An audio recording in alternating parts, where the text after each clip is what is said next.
Bonjour et bienvenue sur la suite de l'activité du petit chaperon rouge. Et donc maintenant, on va s'intéresser au jour numéro 2. Donc là, vous avez le graphique avec la courbe et les axes. Donc avant d'essayer de se lancer, il faut déjà se rappeler ce que c'est que les axes. Donc, l'axe horizontal, c'est les heures de la journée. 8h, 9h, 10h, 11h. Par exemple, le point F, on s'intéresse à ce qui se passe à 11h. Au niveau de l'axe vertical, c'est la distance qui sépare le petit chaperon rouge de sa maison. Donc par exemple là, le point F, il est au niveau de 0 km. Donc ça veut dire que le petit chaperon rouge est chez lui à 11h. Si le point était au-dessus, donc ici, ça voudrait dire que à 11h, le petit chaperon rouge est à 5 km de chez lui. Donc d'après l'histoire qui est racontée, d'après les instructions, ça veut dire qu'il est sur la route. Par contre, s'il est ici, là ça veut dire que le petit chaperon rouge à 11h est à 10 km de chez lui, et d'après les informations que l'on a, 10 km de chez lui, ça correspond à la maison de sa grand-mère. Et donc maintenant, on va essayer d'analyser le graphique. Première chose à faire, c'est de trouver les points qui sont importants sur le graphique, là où il y a un changement. Donc en considérant le graphique, moi j'ai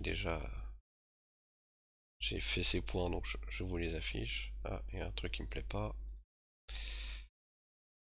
Mieux si on met des vrais points de géométrie. Voilà. Donc là, on a 5 moments de la journée où le petit chaperon rouge va faire autre chose. Par exemple, le point A. Avant, il était chez lui, avant 8h.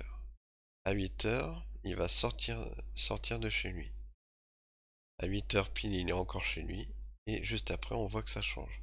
La distance entre lui et chez lui, va augmenter jusqu'au point B.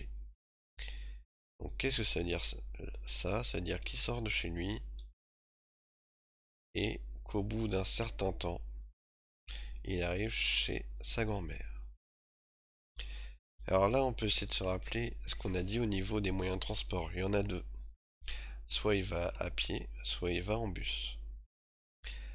À pied, on a vu que pour faire 10 km, il mettait 2 heures. Là, visiblement, quand il arrive chez sa mère grand, on est entre 8h et 9h. C'est-à-dire qu'il n'a pas mis 2 heures, il a mis moins d'une heure pour y arriver. Il a même mis moins d'une demi-heure, parce que la moitié est à peu près là. Donc il l'a forcément fait en bus, et en bus, on a vu qu'il mettait 20 minutes.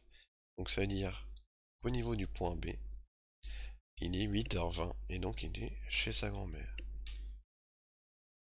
Donc je répète cette première partie.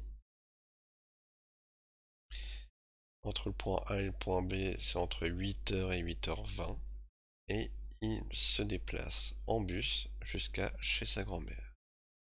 Ensuite, entre le point B et le point C, donc entre 8h20 et 9h, il est toujours à 10 km de chez lui, donc ça veut dire qu'il est chez sa grand-mère. Ça ne change pas. Donc voilà pour la deuxième partie. Ensuite, troisième partie. Donc là, on voit bien qu'il part de chez sa grand-mère parce que la distance entre lui et chez lui diminue. Donc là, il est sur le chemin du retour.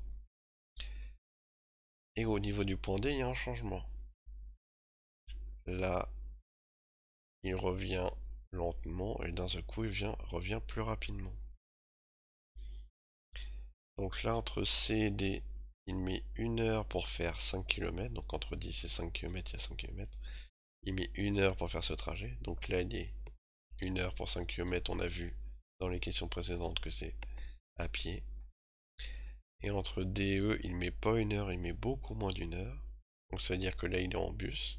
Et pour faire 5 km en bus, il met 10 minutes. Ce qu'on avait trouvé avant. Donc si je raconte l'histoire, à 8 heures, il sort de chez lui. Il prend le bus pendant 10 km. Et à 8h20, il arrive chez sa grand-mère. Il irait jusqu'à 9h. À 9h, il part de chez sa grand-mère à pied pendant 5 km jusqu'à 10 heures et il décide de prendre le bus pour rentrer chez lui plus vite et donc d'arriver à 10h10 chez lui.